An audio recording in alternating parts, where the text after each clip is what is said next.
Saudações aos entusiastas do esporte a motor, este é o GP Total, desde 2001, o endereço gptotal.com.br, há muito tempo também nas redes sociais, Facebook e Instagram. Você está no nosso canal do YouTube, youtube.com/GPTotal. Vídeos novos sempre às noites de segundas-feiras e os nossos cortes especiais durante a semana. Para quem não visitou ainda os outros vídeos no canal, clica lá, vê os vídeos da playlist, você certamente vai achar muito conteúdo bacana que a gente já tem produzido desde o começo do ano, na verdade, desde o finzinho do ano passado, quando a gente já começou a fazer os testes, fez o nosso vídeo de estreia lá no finzinho do ano passado, e neste ano a gente vem fazendo os vídeos regularmente durante as semanas e esses cortes também.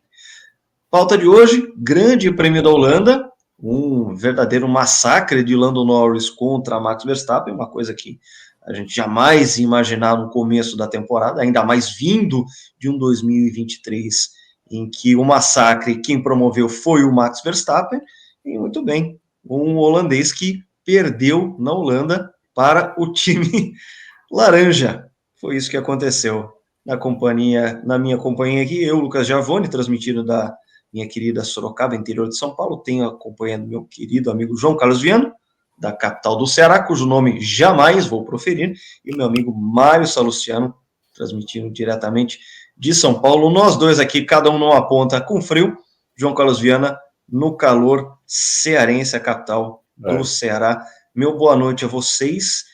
E uma corrida que, apesar de não ter sido de grandes emoções, ela foi muito reveladora no sentido de que a McLaren realmente tem o melhor carro, é um carro que vai poder proporcionar ao Lando Norris e à própria equipe McLaren emoções aqui para frente, tanto no campeonato de construtores, e quero saber de vocês se também para o campeonato de pilotos. Passo primeiro aí o volante para o meu amigo João Carlos Viana. Meu boa noite a você, meu amigo. Boa noite, Lucas. Boa noite, Salu. Boa noite a quem nos assiste, ou bom dia, boa tarde, dependendo do que você está nos assistindo. A gente pode presenciar uma virada histórica nos 73 anos de Fórmula 1, 74 anos de Fórmula 1, melhor dizendo.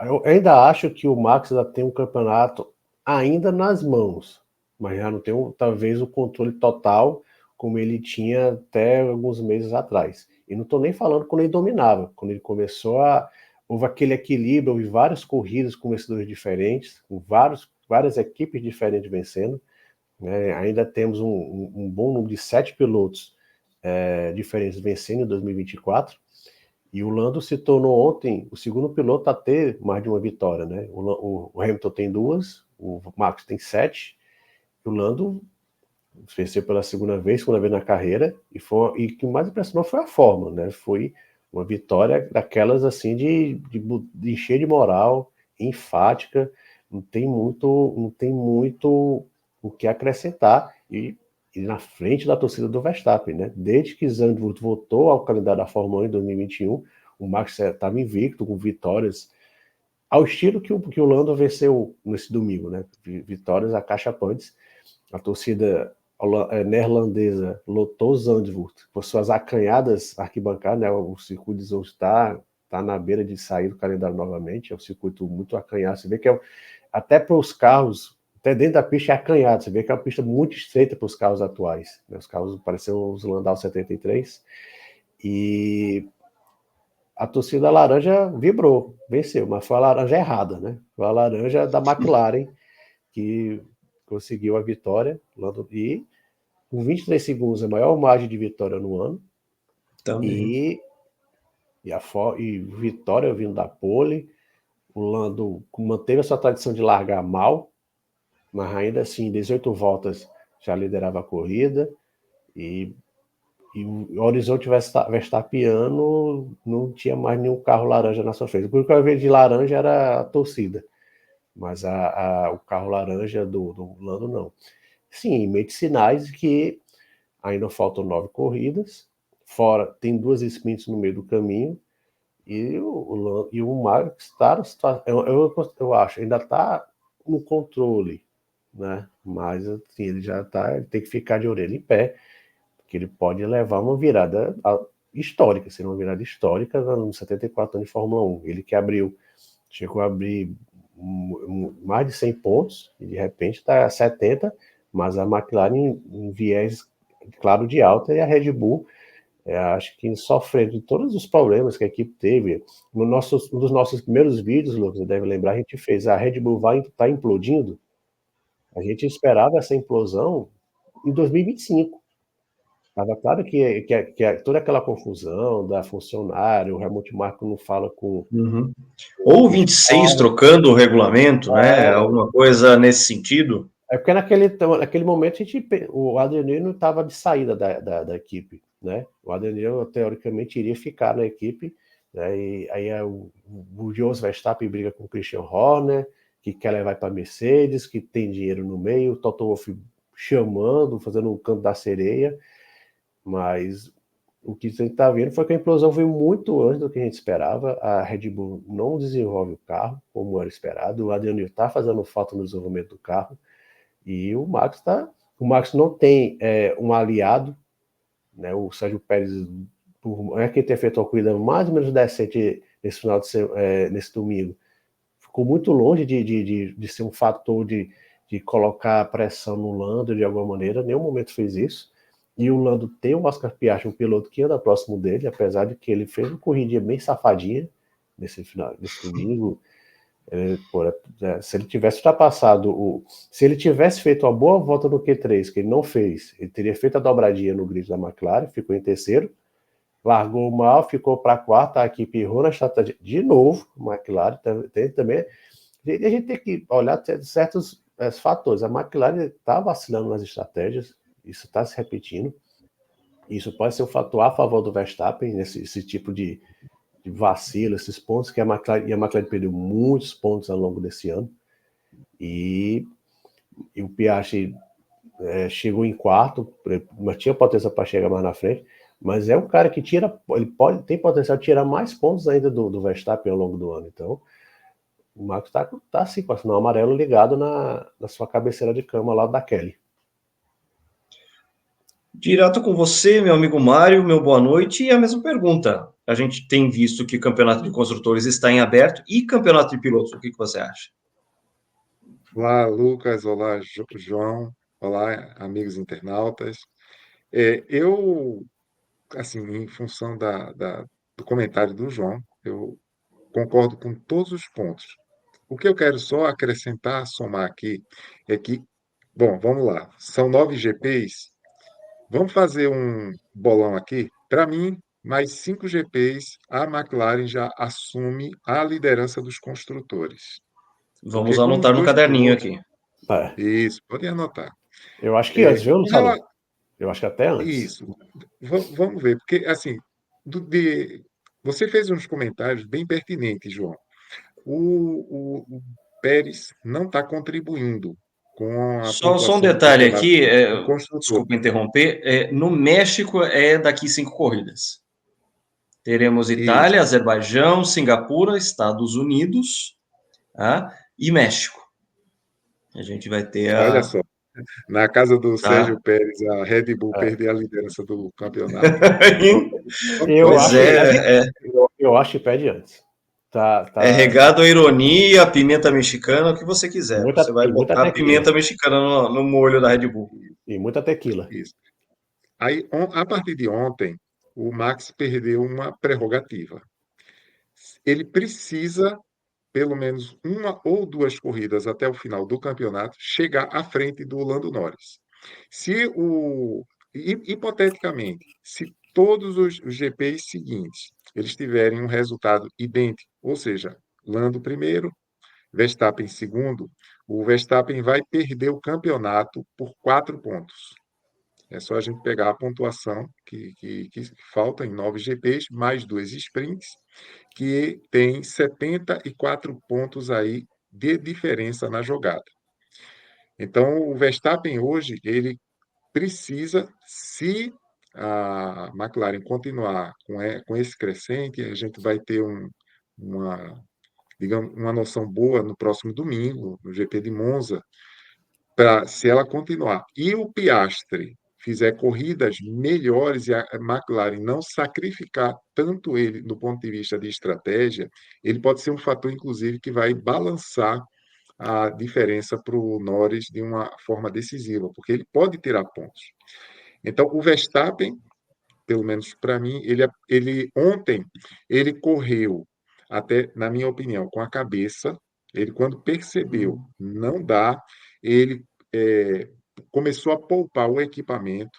Eu enxerguei dois aspectos na diferença. Claro, a diferença foi grande, considerando que o tempo de volta lá em Zandvoort é na faixa de 1,16 aproximadamente. É um circuito relativamente curto e a diferença foi grande. Mas o Verstappen, ao perceber isso, ele começou a poupar um pouco o equipamento, porque tem outro fator aí que pode também balançar a favor do Norris. A gente já sabe que na corrida da Bélgica, a Red Bull trocou os componentes do propulsor lá do Verstappen, ele sofreu uma punição. Então, ele está agora correndo também no fio da navalha até o fim do ano, para não sofrer outra punição. A gente precisa ver em que aspecto a McLaren se encontra em relação a isso, que ela pode estar com mais folga. E aí o Verstappen, pelo menos, foi uma coisa que eu acabei enxergando em relação às diferenças que foram acontecendo, ele foi dosando um pouco o que aconteceu atrás dele. O Leclerc indiretamente ajudou ele ao, entre aspas, segurar o Piastri, que se o Piastri pega a pista com ímpeto e com a juventude, ele ia tirar a diferença, e talvez o Verstappen chegasse à frente, mas forçando o ritmo e o carro. Ele controlou bem essa diferença. Então, assim, o campeonato de pilotos, aquilo que parecia improvável, está em aberto.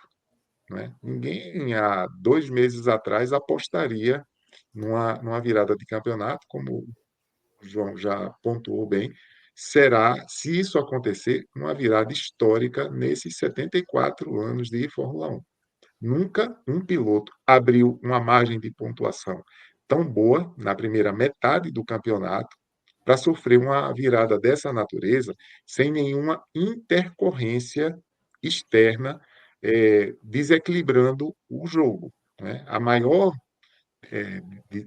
diferença que foi tirada nesses anos todos foi o campeonato de 76, quando o Lauda perdeu um campeonato onde ele chegou a ter o equivalente a 5 GPs de vitória de vantagens sobre o James Hunt.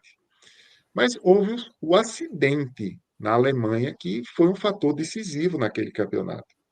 Né? E se a gente for buscar outros exemplos na história da Fórmula 1, a gente encontra sempre assim: aconteceu tal coisa externamente. Mas uma virada por um piloto e uma equipe acertarem a mão e derrubarem o piloto dominante pela competitividade, isso será de fato um fator histórico na Fórmula 1. É só corroborando contigo, Salô, eu levantei o dedo aqui que eu lembrei de um detalhe, que quando o Piastri foi para cima do Leclerc, eles foram diminuindo a diferença, mas isso não é que eles estavam com o ritmo mais forte que o Verstappen, porque o Verstappen já estava cuidando do carro, já estava tirando o pé, administrando totalmente o equipamento dele. Ele não estava Isso. forçando nas últimas voltas. Eles foram chegando, que o Leclerc, por sinal, fez uma ótima corrida, ele estava no limite, no limite, aí ele foi tirando um pouquinho, acho que mais diminuiu, tipo de 8 para 4 segundos e meio. Mas ali porque o Verstappen já estava, como você falou, administrando Já estava totalmente a economizando. corrida. Tá administrando ali O, totalmente.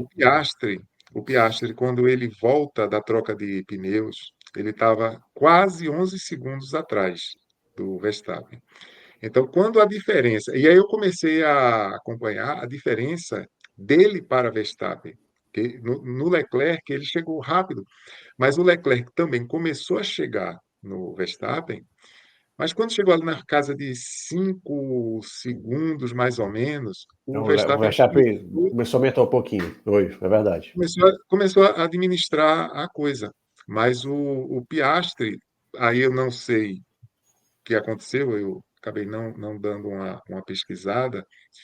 como ele chegou tão rápido, mas não conseguiu ultrapassar. Eu achei que ele ia ultrapassar e eu estava fazendo as contas. Nossa, ele estava tirando próximo a 1 segundo por volta do Verstappen. Mas aí o Leclerc indiretamente ajudou o holandês na casa dele, como vocês já pontuaram, né? Perdeu em casa pela primeira vez, desde que a Holanda voltou ao campeonato. Está a 5 GPs sem vencer. E ontem, um fato que a gente tem que pontuar aqui, houve uma virada ontem. A Red Bull, até então, venceu 7 corridas e as demais agora somam 8 vitórias. A Red Bull deixou de ser a equipe dominante, ou seja, ela não tem nem metade das corridas ganhas. E tudo isso aconteceu de avalanche nas últimas 7 provas. Então, o campeonato de construtor, eu acho que ou daqui a 3 corridas, ou daqui a 5, é factível apostar que a virada vai acontecer. O de pilotos vai depender um pouco nas demais pistas, excetuando a Monza, se a Red Bull tem chance de reagir.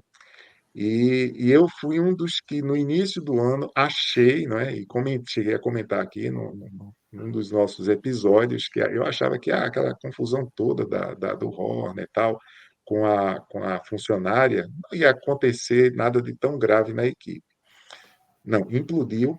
A saída do Adrian Newey é um fator que pesa bastante, mas eu acho que soma-se isso ao ambiente interno lá, que deve estar muito carregado, sem um pessoal, eu não falo nem em harmonia, mas sem pensar num sentido único de garantir pelo menos um tetra aí para o Verstappen. Vamos ver, as próximas corridas prometem bastante. Sobre a corrida de ontem, fica evidente, né? A dominância da McLaren não fez dobradinha por ter sido um pouco acanhada na estratégia, mas eu começo a ver na estratégia da McLaren uma estratégia que o Piastri agora vai ser um escudeiro para proteger o Norris de possíveis ataques de outras equipes. Vamos ver como as coisas se desenrolam daí para frente. Sobre a questão do Piastri ter chegado no Leclerc e de repente ele não ter conseguido ultrapassar, a gente tem aí a questão muito da configuração que os carros tiveram para essa corrida. Zandvoort é uma pista muito diferente das outras, né? É uma pista com muita personalidade, principalmente diante dos tilcódromos que a gente está acostumado a ver durante o campeonato. A McLaren foi com um conjunto de alto downforce para a pista, só que conseguiu fazer com que o carro funcionasse muito bem, nas curvas inclinadas, com grande velocidade, enfim. A gente teve uma situação em que a Red Bull chegou com um downforce que seria médio, e de última hora eles colocaram um alto downforce para o Max Verstappen fazer a corrida com essa configuração, ou seja, treinar e fazer essa corrida. Isso também se refletiu na diferença dele para o Pérez, só que ao mesmo tempo deixou a Red Bull muito, muito, muito vulnerável em reta. Então, é uma vulnerabilidade que ajudou o Lando Norris a passar o Max Verstappen e abrir o que ele abriu em ritmo de prova. Só que quando chegou a vez do Piastri tentar isso com o Leclerc, a Ferrari estava com menos asa.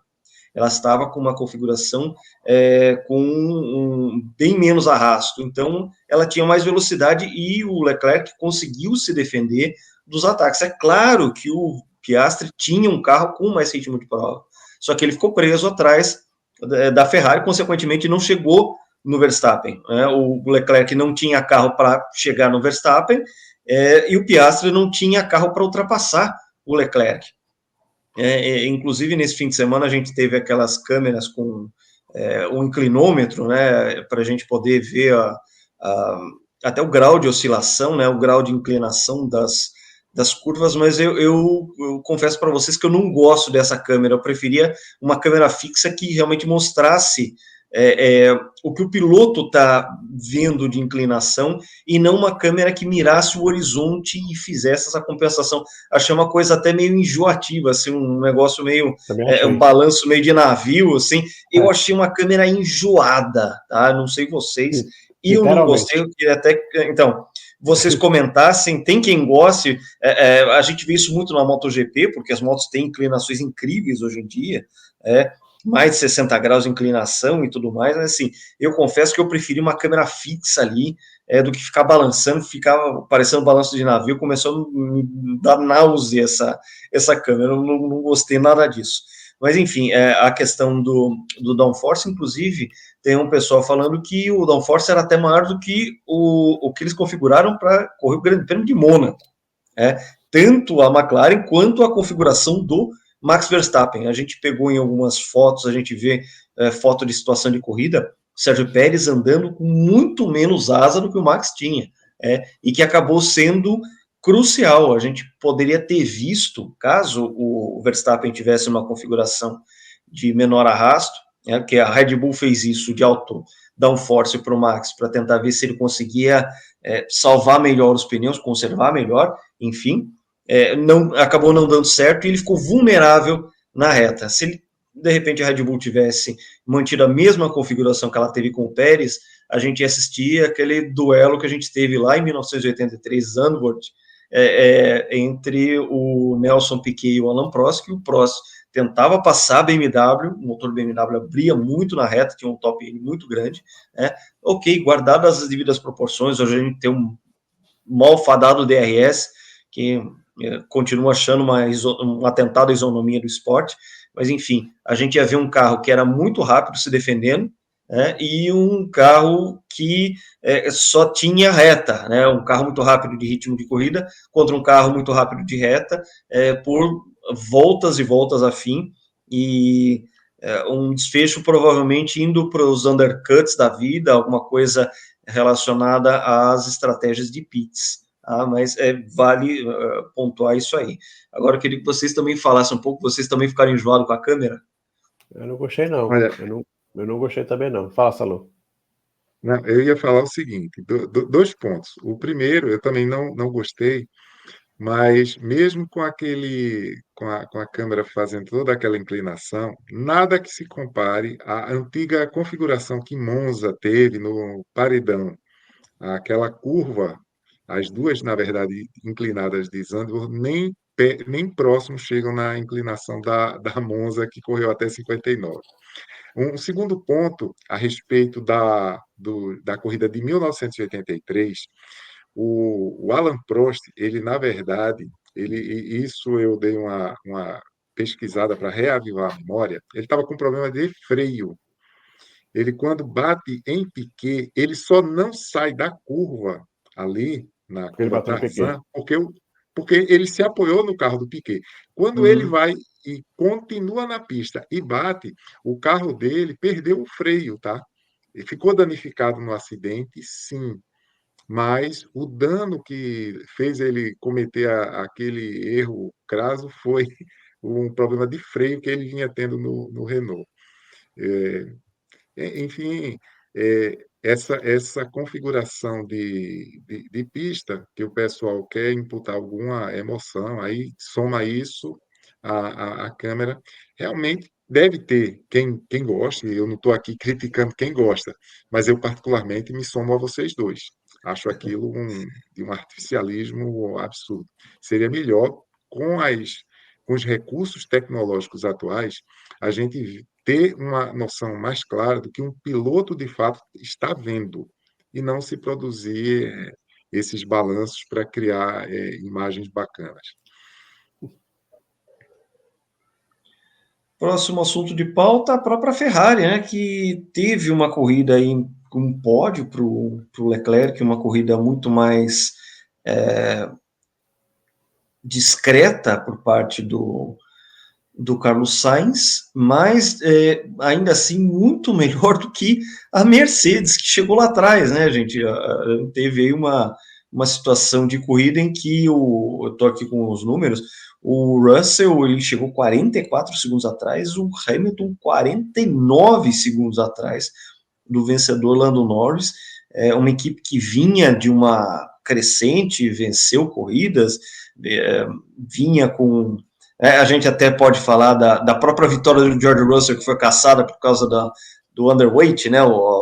Enfim, o carro fora do regulamento de peso, mas vinha numa competitividade muito grande e de repente eles foram para uma pista que, como eu disse, tem muita personalidade, tem essa questão das curvas inclinadas e tudo mais, e o carro simplesmente não funcionou.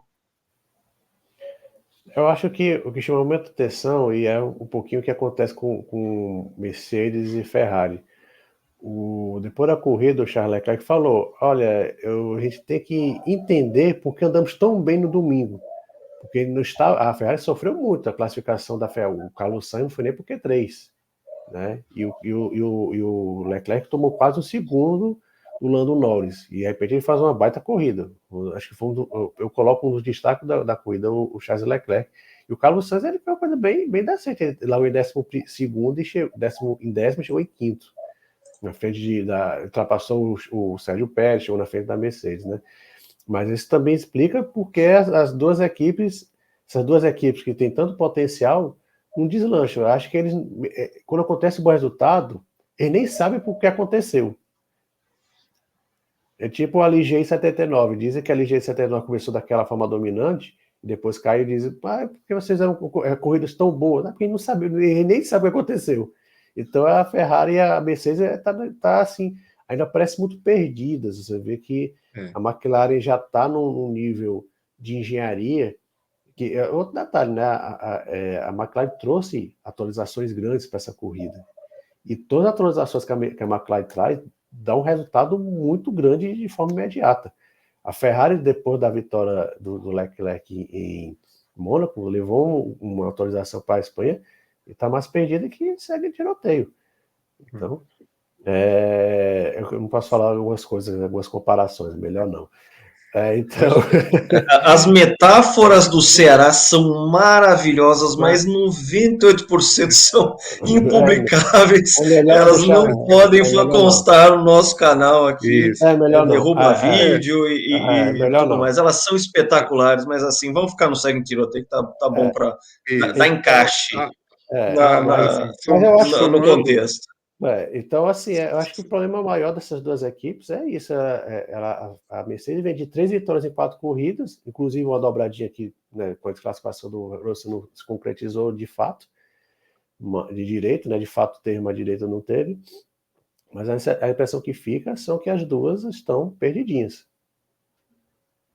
Eu concordo contigo. Eu ia dizer até o seguinte: a vitória de Leclerc em Mônaco foi mais para corrigir uma injustiça histórica em cima dele, para ele afastar essa uruca de só tomar ferro quando corre em casa. Se não fosse Mônaco, se fosse uma pista de uma ultrapassagem mais fácil, eu acho que ele nem teria vencido em Mônaco. E aí também a questão da Mercedes, que você já pontuou, João, que eu ia comentar também. Tirando a corrida de ontem, o Mercedes venceu 3 de 4 GPs. Exceto Áustria, que foi em função lá do encontro do Verstappen com o Norris nas voltas finais, as outras 2 vitórias foram vitórias conquistadas. Então, e de repente, assim, como vocês já falaram, ontem 44 segundos de diferença. É como se tivessem colocado um tijolinho amarrado no freio do carro para ficar puxando uma cordinha, não é possível. Mas, enfim, essas inconstâncias também dessas duas equipes, indiretamente, estão ajudando a Red Bull se salvar no campeonato de pilotos. Se a gente der uma olhada, né, eu até comentei agora há pouco, já são 8 vitórias das demais equipes contra 7 vitórias da Red Bull, todas com Max. Se houvesse uma dominância um pouquinho maior do Lando Norris nessa distribuição dessas 8 vitórias, se ele tivesse aí 3 ou 4, o campeonato de pilotos já estaria ameaçado em mais 2 ou 3 GPs.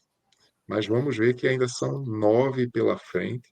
O Norris pode se dar ao luxo desses 9 de vencer 6, deixar 3 para outro, que obviamente não pode ser o Verstappen. Se ele for campeão, o placar seria de 8-7. Eu Então ele acho não que, seria um campeão com menos vitórias.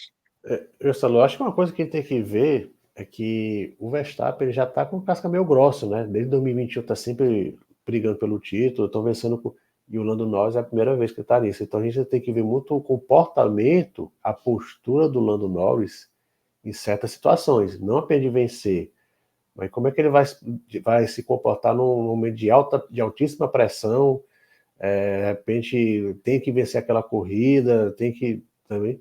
E vai ter situações, vai chegar a situações em algum momento, né? Ele tava antes da gente começar a gravação, eu até comentei. A próxima corrida em Monza, ele tá mais para Spa do que para Zandvoort. E Spa, o Verstappen foi pole, e foi uma pole foi uma volta absurda. O Max anda muito bem lá em Spa, né? Ano passado ele venceu de uma forma bem dominante, com uma diferença absurda para os demais. Mas Monza é um circuito que parece mais com Spa, e Spa, a Red Bull andou bem. Né? O Sérgio Pérez largou na segunda fila. Então, assim, na primeira fila, nem na segunda, na primeira fila. Então, a gente ainda tem muita coisa para acontecer. Por isso que eu ainda acho o Max Sim, ainda no é, controle, mas ele está com isso, a luzinha piscando já. Não pode dar isso, bobeira, não. isso. A questão, a gente tem que ver também, você está certo, só que em Spa, a McLaren não estava com todo o pacote de atualização que correu ontem. E pode ser que isso, assim, vocês já pontuaram, né? O Lando Norris passou o Verstappen na reta com muita facilidade. E Monza a gente sabe, né? 80, 90% do circuito praticamente reta pé embaixo. Então, se essa velocidade final se repetir, a gente vai ser um GP muito interessante para se observar isso. Se o pacote de atualização da McLaren tirar a vantagem que o Verstappen teve lá em Spa, a fatura vai ficar muito difícil. Mesmo sim, eu concordo contigo, o Max já é um casca grossa, já tem a casca dura para disputar um título, o Norris nem tanto. Só que ontem ele pode ter ganho uma dose de confiança Ah, isso é que verdade. pode Uhum. fazer alguma diferença. Se no próximo domingo ele repetir um bom resultado, claro, se chegar numa situação de ter uma disputa assim, pau a pau, um ponto, um ou dois pontos ali de diferença, isso pode sim pesar. Mas ele ontem ele pode ter ganho um grau de confiança, porque até então, e vocês já pontuaram bem, a gente está comentando isso aqui, ninguém ganhou da Red Bull nos últimos anos com 22 segundos de vantagem. Isso enche não é o ego, não é o emocional de um piloto, dá a ele um grau de confiança que pode no Verstappen, mesmo ele tendo toda a chance de administrar, e ele é casca grossa, mas a gente tem que recapitular que dos 3 títulos que ele ganhou, em nenhum ele precisou defender a posição de liderança dele, como agora está aparecendo. Claro, ele já está Uhum. amadurecido, mas esse fato para ele também é a primeira vez que ele vai enfrentar. Né? Isso é a caça, né? 2021, Ele era o ele agora é caçador, o Vitinho era o caça. caçador. Ele Vitinho era o caçador, agora ele Isso, está sendo a caça. isso, isso. Dois fatores aqui, gente. A primeira é a questão de que a próxima Grande Prêmio já é no próximo domingo, é Monza. Monza, normalmente o pessoal leva asas que são exclusivas para Monza. Asa dianteira, asa traseira, faz um pacote específico para Monza. Né? E isso vem de muito tempo. Né? Então, de repente, a gente nem vai poder tomar muito como referência Monza, porque é uma corrida que vai ser à parte em termos de pacotes aerodinâmicos. A gente tem sim uma atualização que a McLaren colocou, que ela realmente ficou muito superior, agora ficou flagrantemente superior à Red Bull. Eu levantei um dado interessante aqui, vindo do F1 Data Analysis. A McLaren começou o ano tomando 0,8 por volta da Red Bull, e Neste Grande Prêmio da Holanda, o Norris conseguiu colocar 0,3 para frente da Red Bull. Ou seja, a McLaren, durante a temporada, ela ganhou mais de 1 segundo por volta de performance. Isso é muito relevante. A gente não viu nada parecido com isso nos últimos tempos, a não ser, claro, quando a Fórmula 1 deu aqueles passos grandes de mudança de regulamento técnico, como foi de 21 para 22, de 13 para 14, e vamos lá. Quanto ao Max e a casca do Max, a gente tem que lembrar o que ele fez lá na Áustria, quando ele se sentiu vulnerável e ele, saiu fora da casinha, fez coisas assim que lembram erros de juventude dele, de ser impetuoso demais, de querer ser ultra competitivo, de ser apelão, de não saber perder, etc, etc. É claro que o Max está... Então, é claro que o Max agora... Então, ele entrou lá em modo danoninho e, assim, foi péssimo para ele, porque mostrou uma vulnerabilidade que até então já tinha sido adormecida. Eu falei assim, não, passou 2021, aquela brigaiada com o Hamilton, ele agora virou a página, sabe administrar pneu, sabe administrar corrida, etc, etc. Chegou a Áustria e deu no que deu. Então, existe sim vulnerabilidade, existe sim a questão de ser a caça. A gente sabe que, muitas vezes, a defesa de posição não é só uma defesa de posição, é uma defesa de território. É o cachorrinho que está tentando fazer xixi no poste do outro cachorro. E a Áustria mostrou isso aí. Era um Lando Norris chegando e falando assim, gente, cheguei, agora eu quero ser vencedor regular de grandes prêmios, eu gostei dessa história de ganhar grande prêmio, ganhei em Miami, agora eu quero ganhar mais, neste Grande Prêmio da Holanda, foi uma coisa, inclusive, muito espontânea, como se fosse uma coisa natural. Chega lá o Lando, hesita na largada, inclusive tem más línguas chamando ele de cochilando Norris, por causa das largadas hesitantes, mas a gente teve uma ultrapassagem muito fácil, um ritmo de prova muito forte e a maior diferença a bandeirada. Então, é claro que isso aí nem conseguiu despertar aquilo ali que aconteceu na Áustria na cabeça do Verstappen, mas despertou do tipo, olha, realmente agora com o carro que eles têm, talvez em Monza seja diferente, porque a questão dos pacotes muito particulares de Monza, mas para o restante do campeonato realmente vai ter que ser uma administração de pontos, ao mesmo tempo em que a McLaren vai ter que realmente, finalmente, aprender a vencer com regularidade, o que ela não fez a partir do momento que ela conseguiu aquela vitória com o Lando em Miami. Ela foi hesitante em várias corridas, que ela já podia ter conquistado muito mais pontos, muito mais pódios, poles, a gente vai ter, então, esse desenvolvimento em que a gente vai ver as vulnerabilidades do Max, se ele vai conseguir contornar possíveis vulnerabilidades, essa questão de ser a caça, ao mesmo tempo em que a gente vai ver esse cenário em que a McLaren vai ter que mostrar que, sim, ela vai resolver os seus problemas de hierarquia de pilotos, ela vai resolver os problemas de largadas hesitantes dos seus pilotos, principalmente do cochilando Norris, ela vai resolver seus problemas de táticas, porque ela, de novo, lascou a corrida do Piastri, então a gente tem essas duas coisas correndo em paralelo rumo ao fim do campeonato, e essa diferença que nos construtores é de 30 pontos, aproximado, para mais ou para menos, agora não estou com os números aí. Não, exatamente 30 pontos, estou com o número aqui. 434 para a Red Bull, 404 para a McLaren. No campeonato de pilotos, a distância exatos 70 pontos. Então a gente vai ter essas duas coisas correndo em paralelo, cada um lidando com as suas dificuldades, a McLaren com o seu rol de dificuldades, a Red Bull com os seus também, e também levando em consideração a crise interna, a saída do Adrian Newey e tudo aquilo que a gente já falou também, vai ser interessante por isso.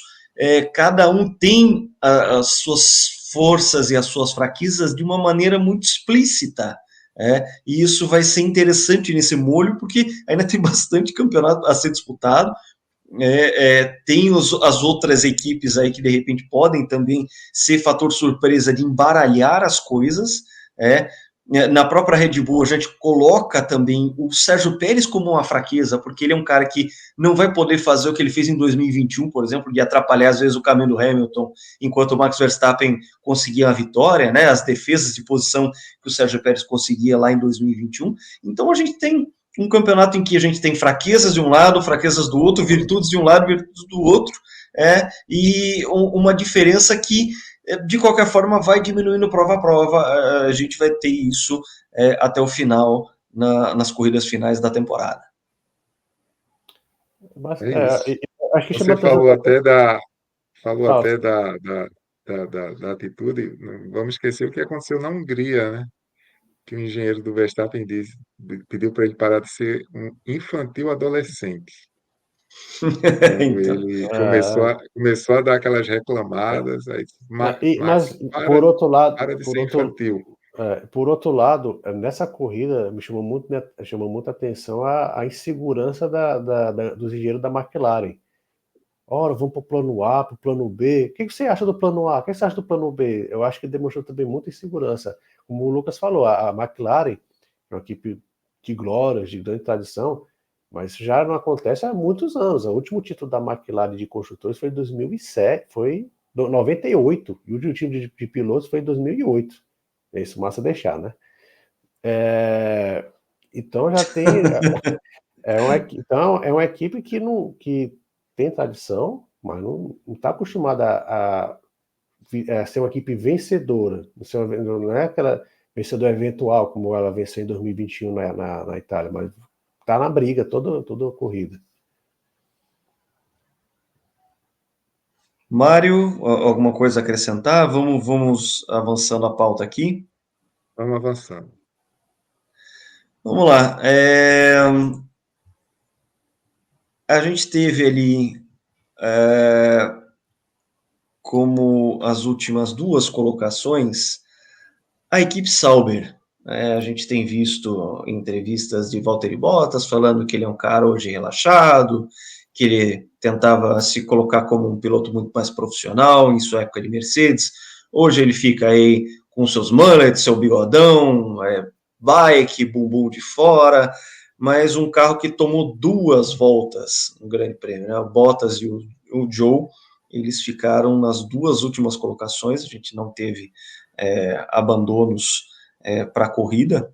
E o que vai ser desse projeto da Audi, gente? Eu tô assim, uma equipe à deriva, totalmente assim, um navio à deriva, essa Sauber. O que a gente pode esperar de uma Audi que vai pegar uma equipe que notadamente é do final de grid? E ainda falando de final de grid, eu já vou juntar 2 assuntos em um, para vocês falarem do Logan Sargent, que deu uma tremenda traulitada durante a sessão de treinos, e que pode ter sido a última, né? Então, vamos lá, para a gente poder fechar os assuntos aqui da corrida da Holanda, as suas considerações sobre o projeto da Audi, que essa Sauber à deriva aí, que é só um nome, não tem mais Peter Sauber, os patrocínios são esquisitos, os pilotos estão perdidos, eu não sei até que ponto eles estão motivados, e também sobre o Logan Sargent, que, gente, se não for demitido agora, quando é que vai ser? Sobre a Audi, eu já quero dizer que eu estou torcendo para eles estarem encarando a entrada na Fórmula 1 com seriedade. Não que a empresa não seja séria, mas a gente tem exemplo de grandes corporações, Toyota, BMW, que passaram, vou ficar só nessas duas, que é o que está me vindo aqui à mente. Essa coisa, grandes corporações automotivas vão entrar na Fórmula 1 arrasando. O meu receio é que eu só espero que a Audi não esteja sendo o famoso aproveitador de xepa de feira. Vocês conhecem essa expressão? O pessoal que vai no fim da feira para pegar desconto e comprar tudo barato.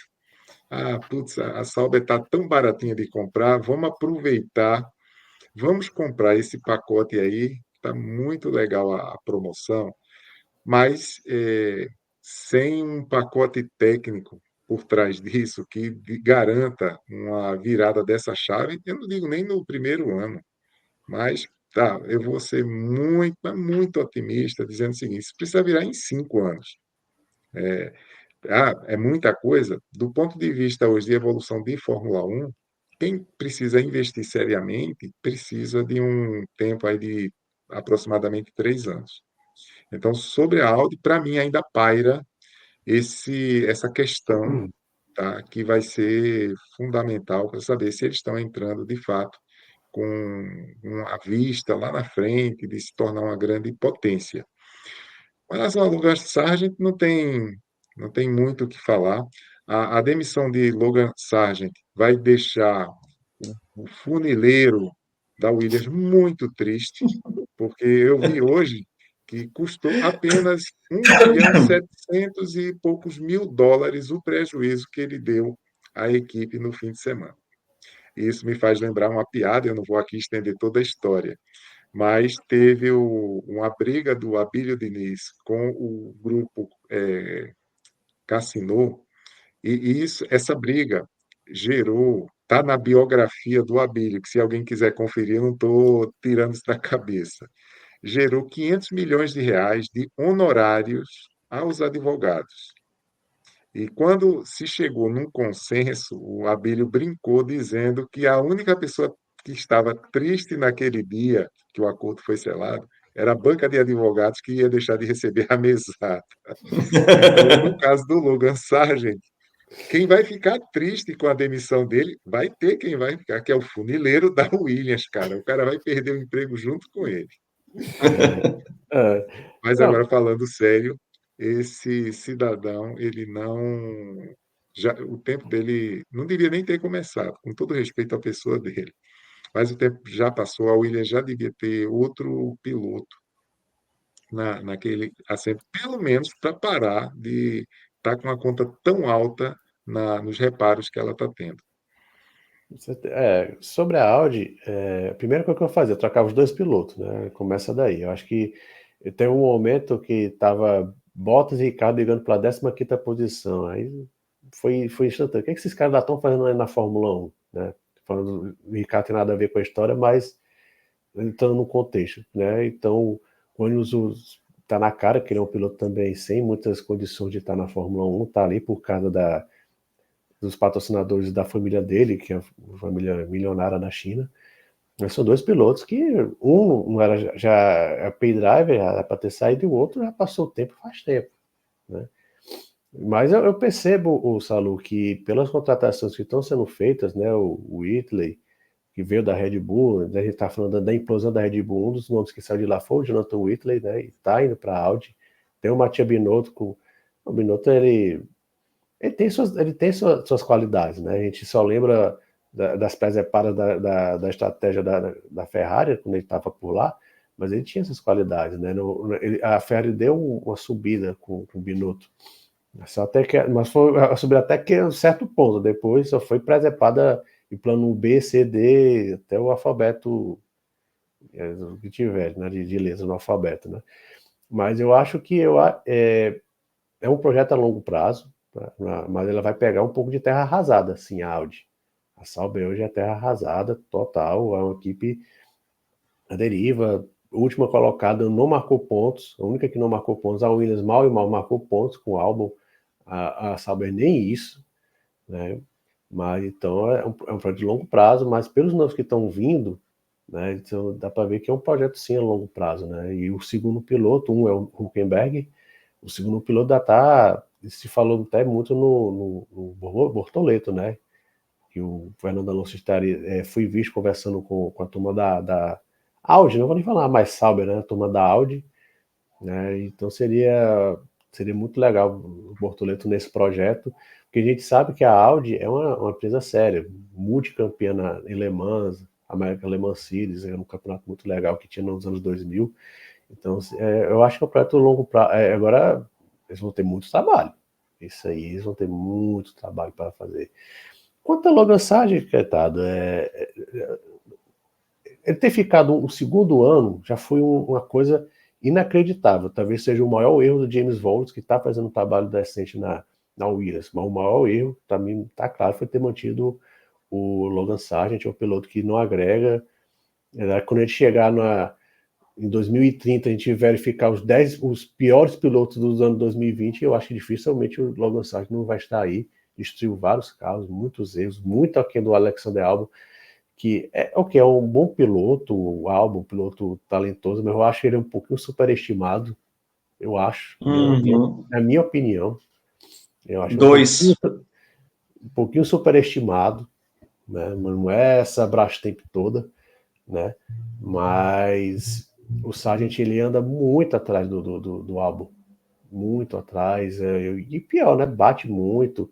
E não é o Stroll, né? O Lance Stroll ele já bateu várias vezes o carro, mas o papai paga, né? Mas por mais que o papai diz que você prestar atenção, o carro da Williams não tem grandes marcas, né? Mas dizem que por trás do Logan Sargent a família dele também que paga muito dinheiro para estar lá.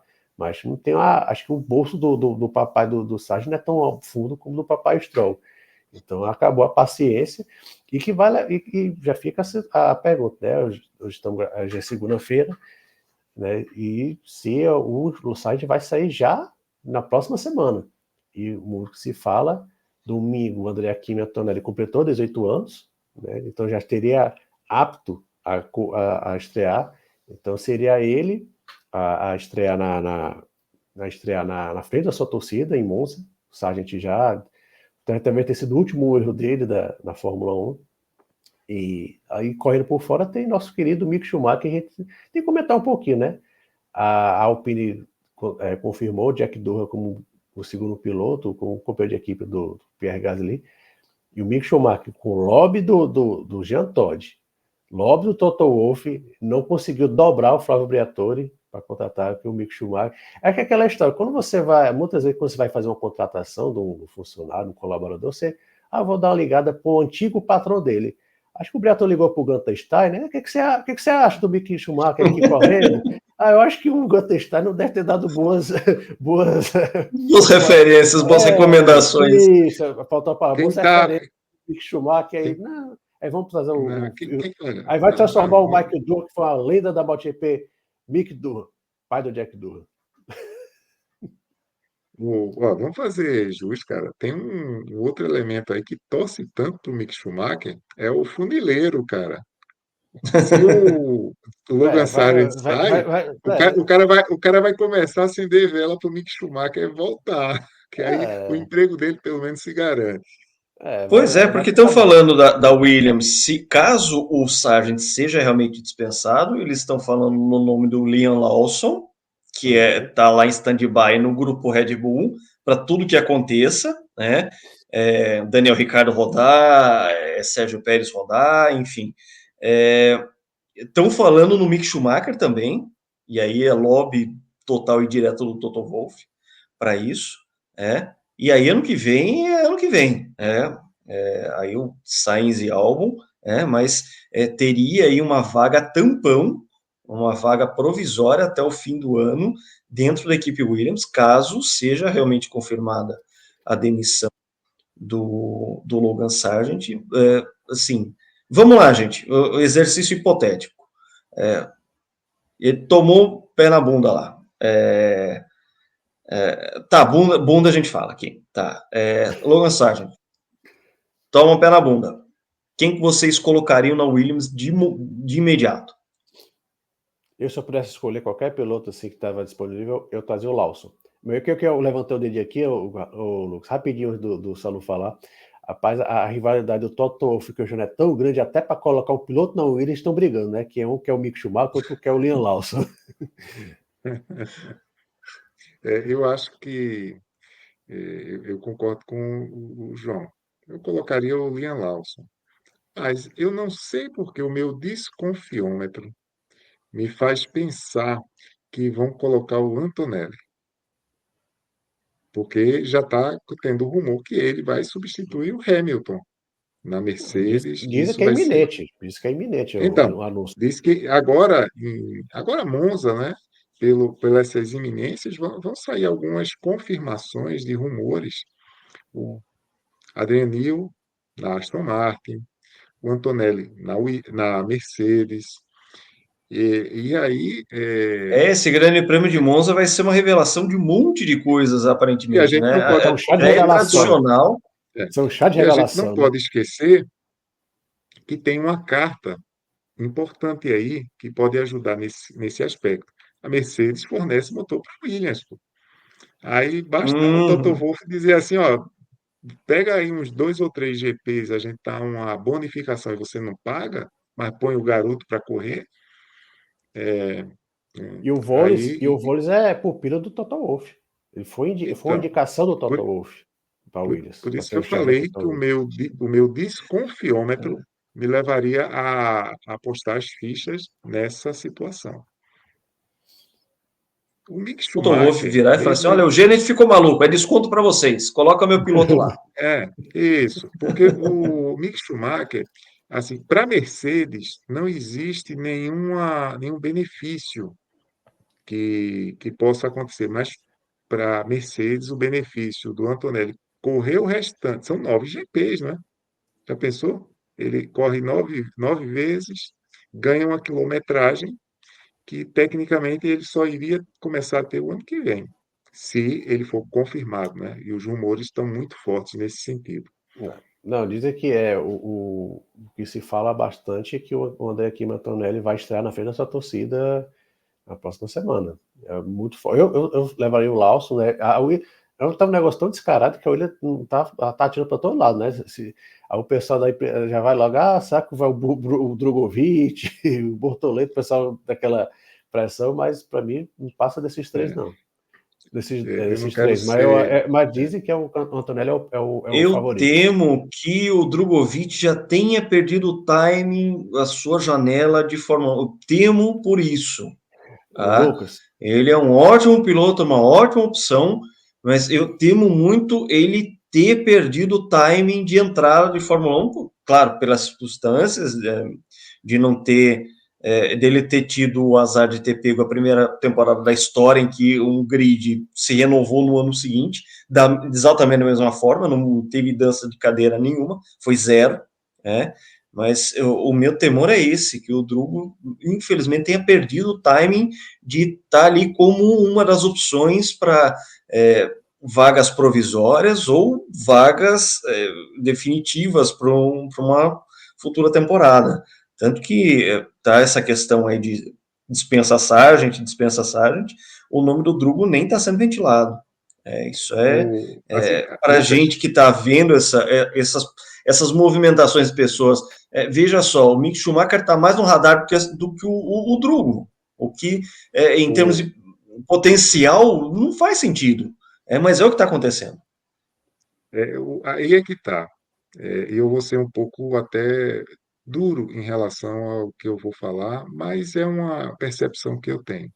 Não foi só o Drugo que perdeu o time. O Brasil, para colocar um piloto na Fórmula 1, perdeu o time.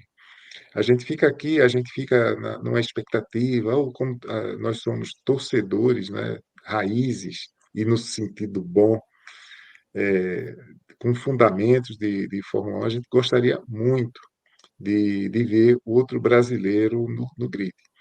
Mas quando a gente começa a analisar o que a Fórmula 1, do ponto de vista de decisões políticas, vem fazendo nos últimos 15 anos, não dá nenhum alento. Se a gente tirar a veia emocional do aspecto de análise, não dá para a gente ter uma perspectiva que vão colocar nenhum dos brasileiros, nem o Borboleto, nem o Drugo.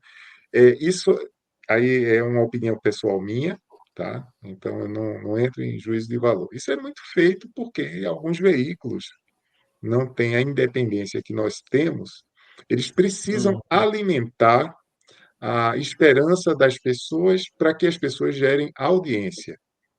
Então, sabe, os sites, a emissora que transmite, fica jogando essa no ar, porque eles estão no papel, não estou dizendo que eles estão errados, não.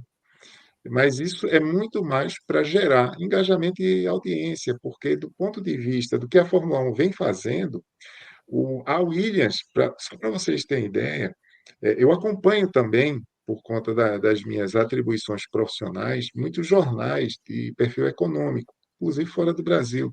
A Williams é uma empresa, é uma corporação, não é uma equipe de Fórmula 1. Eles fizeram a apresentação do balanço deles o ano passado, como qualquer empresa faz para os seus acionistas, e olha, não fez nada do ponto de vista esportivo, mas gerou um fluxo no caixa positivo de 163 milhões de dólares. E os acionistas aplaudiram de pé o resultado. Então, assim, a Nada mal, né? gente. Oxente. Pois é. Olha, a história, eu sei que não é tema da pauta, a gente pode voltar num outro momento para discutir isso. A escanteada, para eu não usar uma palavra mais pejorativa aqui, que fizeram com a equipe Andretti, tem tudo a ver com esse lado empresarial que predomina Tem nem dúvida. hoje nos chefões de equipe. Uhum. Eles Tem nem não dúvida. querem, eles querem qualquer 10, 20 milhões de dólares, eles querem apresentar para os acionistas o resultado positivo que eles entregam do ponto de vista financeiro. Essas 10 equipes que estão correndo atualmente na Fórmula 1, em grau maior ou em grau menor, todas fecham no positivo. Todas, do ponto de vista empresarial, estão indo muito bem, obrigado. Mesmo com o senhorzinho lá, que é funileiro, ganhando uma baba com relação ao que o Logan Sargent As Mas sabe, está pauladas do fazendo. Sargent. eu tava me lembrando, mesmo com a Haas quase ficando empenhada lá na Holanda para não ter pago a Uralkali, né? A equipe do Então, Mazepin. Não, na mas verdade, Salô, ele. agora só Desculpa. tá um pequeno contraponto aqui, certo? Assim, que você falou e tal. Eu assim, o Brasil ainda é um mercado bem interessante para a Fórmula 1, tanto que temos corrida aqui ainda, né? E o que não falta é país querendo entrar na Fórmula 1, e e o Brasil ainda está lá. Então, para mim é um mercado interessante, mesmo sem brasileiro, e ele ainda é um mercado interessante. E eu vejo o Bortoleto com mais. Acho que o Drogovic, que eu ia até falar, Lucas, o Drogovic está perdendo um bonde não apenas da Fórmula 1, até da Fórmula Indy. Que já disse não para falar de várias vezes, daqui a pouco nem Indy ele pega. Pra você ter ideia como é que o Drogo, depois que ele foi campeão da Fórmula 2, ele meio que se perdeu um pouco aqui, nem tanto ele, né? O staff dele, né? Que é até o Aminassa, que foi um grande chefe de equipe de Fórmula 3. Mas eu vejo o Bortoleto com mais chances, que o que acontece? A Fórmula 1 hoje, as equipes têm academias, então, se você olhar 15, 20 anos atrás, até usando o período de tempo que você falou, Salo, se você fosse campeão da Fórmula 3 inglesa, você já está com o pé na Fórmula 1, nem que seja piloto de teste. Hoje, as equipes têm academias, ela pega os pilotos, muitos jogam às vezes do kart, e vai desenvolvendo o cara até ser campeão. O Jack Durham, que acabou de ser confirmado como piloto da Alpine, ele não foi campeão na Fórmula 3, nem na Fórmula 2, ele brigou pelo título, venceu corridas, mas ele estava sendo maturado dentro da Academia Alpine até chegar à Fórmula 1. O Bortoleto é da equipe McLaren, ele é apadreado pelo Fernando Alonso, isso aí é muito claro, e ele está fazendo algo. Eu me lembro que quando o Drogovic foi campeão em 22, não era assim uma crítica, mas era um porém. Ele venceu na terceira ou foi quarta temporada dele. Isso aí, na Fórmula 1, isso aí talvez não chame tanta atenção. O Bortoleto, na primeira temporada, já tá brigando pelo título. Então, ele é apadrinhado, ele é um cara... apesar de que o grande problema da academia do Bortoleto, ele está na academia McLaren. Tem dois pilotos muito jovens e muito talentosos que talvez não saiam tão cedo lá. E segundo, tem quantos pilotos que são a McLaren padrinha? Só na Fórmula 1 tem uns 3. Aí tem uns 8 lá na Fórmula, não sei das contas. Então, tem esse detalhe. Mas eu acho que o Bortoleto, ele pode se encaixar, sim, pela temporada que ele vem fazendo na Fórmula 2. Ele é um piloto de academia, ele tem padrinhos fortes. Não estou dizendo que ele vai estrear na Fórmula 1 em 25 em alguma das equipes, eu até falei aqui na Audi. Mas ele tem mais chance de entrar na Fórmula 1 do que o Drogovic. Muito mais. Eu acho que o Drogovic, eu acho que ele patinou na sua administração de carreira pós-título. Fórmula 2. Isso. Eu não estou tirando o mérito do Bortoleto.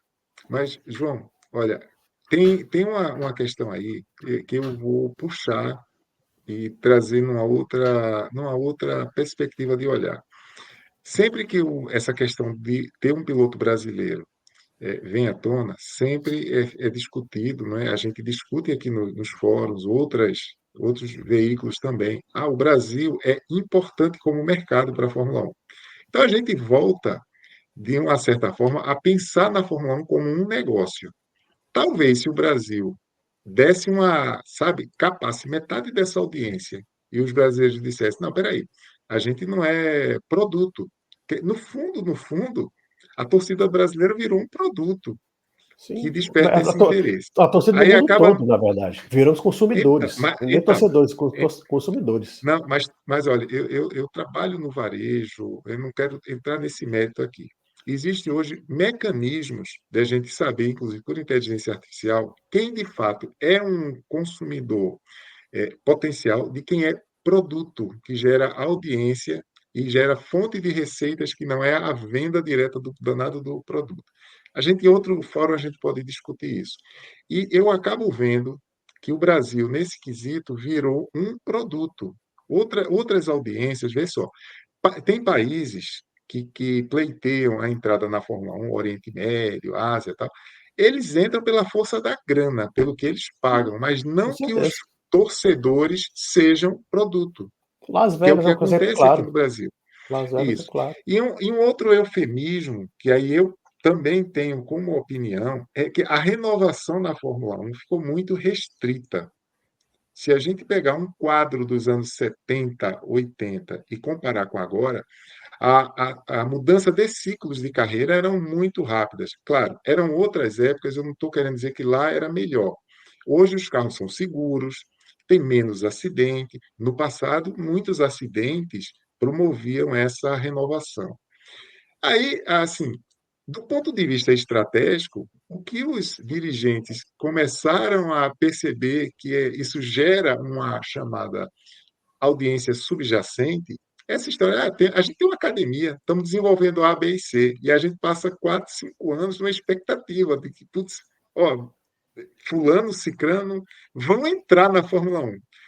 Quando passa o ciclo desse pessoal, entram outros. Então a gente acaba tendo aí dois vieses de olhar que, do ponto de vista de negócio, é bom para a Liberty. A gente torce pelos pilotos atuais e a gente começa. Não, temos que olhar também quem é que está. E as equipes, claro, investindo, elas precisam ter um celeiro, mas, gente, tem piloto que está no celeiro há quanto tempo e não recebe uma chance? Eu vou te falar uma coisa: se dependesse de mim, eu vou falar uma coisa aqui que eu nunca tinha comentado com vocês. O que é que eu faria? Eu daria às 5 melhores equipes colocadas no campeonato de construtores a chance de ser, por opção delas, colocar um terceiro piloto disputando corrida Perfeito, perfeito. e voltar o sistema de pré-classificação. São Eu acho 5 pilotos, ok? 5 carros. Então, ao invés de 20, vão ter 25 no Q3. Mas só vão passar 20 carros para o grid. E esses 25 carros começariam o Q3. Atualmente caem 5 carros, não é isso? de 5 em 5 em No, 5. Começa 20, 15 e depois fica 10 então, no Q3. cairiam 10 no Q3. Eu Sobrariam. Salô, eu acho que. Nossa, a ideia é perfeita. Eu utilizaria daí que a MotoGP usa, que é do wildcard, né? Que ela tem o wildcard, né? Você pode ter uma terceira moto. Se, por exemplo, a corrida passada que teve na Áustria, a KTM colocou o Paul Espargaró, que tinha saído da equipe. Então, o Dani Pedrosa, de vez em quando corre lá na KTM. Então, o Cal Couto corre na Yamaha. Então, eu faria isso. Inclusive, eu falava, pessoal, esse piloto aqui, ele tem que ter um número X de grandes prêmios. É um piloto que não vai marcar ponto mundial de construtores, só vai mundial de pilotos. Inclusive, eu estava até lendo que a Liberty está tendo uma ideia que eu achei bem interessante, né? De ter uma sprint só de novato. Eu acho que seria bem interessante no final do ano. Pois Eu acho é. que agora não sei. Agora o problema dessa ideia, Por que a gente foi criada? Para a gente ter mais tempo das grandes estrelas, né? Do Verstappen, Hamilton, Norris, Alonso, etc. As grandes estrelas. Então, não sei se o pessoal ia se interessar para ver Drogovic, Mick Schumacher, essa galera toda, né? Talvez o problema seja esse. Mas eu concordo com você. Para ter uma renovação, tem que botar essa galera para correr. Eles não estão correndo. Por isso que a Audi preferiu contratar o Huckenberg. O Alonso está com 43 anos, tá aí, vai correr até, 2020, até os 45. Então, a gente está vendo cada vez mais esse tipo de situação. Cara, o que a gente falou agora no vídeo, que o Bottas, com seus, acho que 34, e o Ricardo com seus 35, estão vendo a Fórmula 1 ainda? Nada. Então é isso, tem que ter renovação. Urgente. Isso aí, a gente lembra que recentemente a gente fez aquele vídeo sobre a temporada 1989 e eram 39 carros. O que hoje abrigaria todos os pilotos da Fórmula 1 e quase a totalidade do grid da Fórmula 2. Então, assim, realidades muito diferentes, né, em 35 anos, o quanto mudou a Fórmula 1. Realmente seria muito interessante a Fórmula 1 e a Liberty assim, pensassem em como promover, sabe, o desenvolvimento de um terceiro carro para novatos, porque pensando assim, o custo de construção do carro, ok, mas o custo de desenvolvimento desse terceiro carro para cada equipe é zero. Ele é só copia e cola dos outros, né? E hoje, com o atual teto de gastos e tudo mais, seria muito mais viável equipes terem um terceiro carro, mas que fosse só para novatos, de repente. Assim, olha, tem que ser necessariamente pilotos que tenham menos de, não tenham completado uma temporada completa, ou X GPs, ou vindo direto da Fórmula 2, enfim, criar algum critério que ele seja considerado como novato, seja um terceiro carro, e se isso for um terceiro carro opcional, só os dois primeiros marcariam pontos para construtores. Esse tipo de coisa, tá? Coisas a serem discutidas, mas que realmente pudessem reforçar essa possibilidade de, até do próprio público, conhecer caras novas, porque às vezes só está olhando a Fórmula 1, não está olhando a Fórmula 2, não está olhando quem está fora do grid, e acaba nem conhecendo determinados pilotos.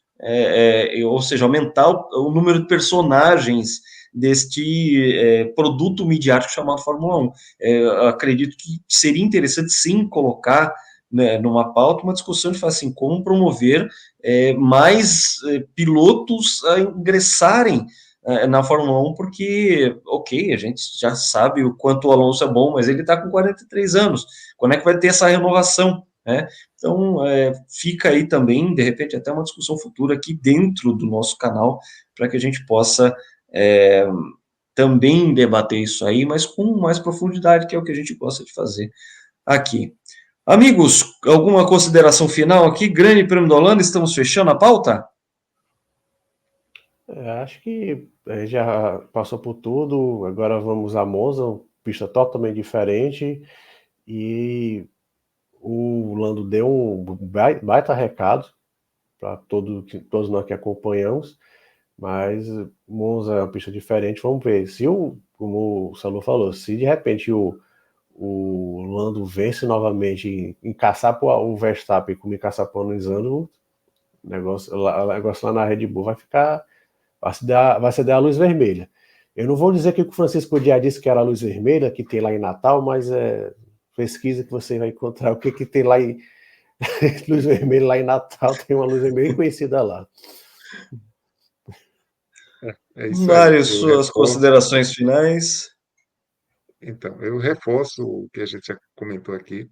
Eu vou até relembrar para ficar aí a expectativa, se eu sou bom de palpite ou não. 5 GPs lá no México, como nunca já apontou, a McLaren assume o Mundial de Construtores.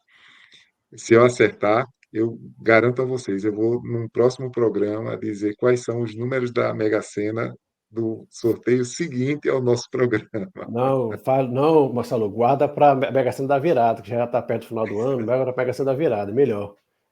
Ô, rapaz, todo ano eu tento. Mas muito legal estar aqui com vocês, com os nossos amigos internautas. E vamos para Monza. É isso aí, gente. Então, com essas considerações, a gente encerra aqui mais um encontro nosso do GP Total. Se você curtiu, deixe sua curtida. Se não assinou ainda as notificações do canal, assine, veja a nossa playlist. E esta semana a gente colocou um corte super especial sobre o Emerson Fittipaldi falando sobre a Lotus Turbina. Já ouviu falar de Lotus Turbina?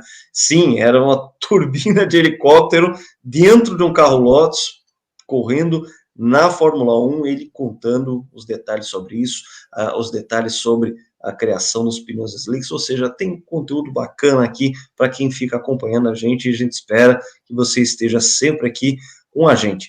Logo, logo vai ter Monza, vamos ter mais desdobramentos aí, temporada 2024, que vem sendo de algumas surpresas para a gente espera que vocês continuem aqui com a gente, será um prazer ter vocês aqui, como sempre. É isso aí, gente. Esse é o GP Total. Grande abraço e até a próxima.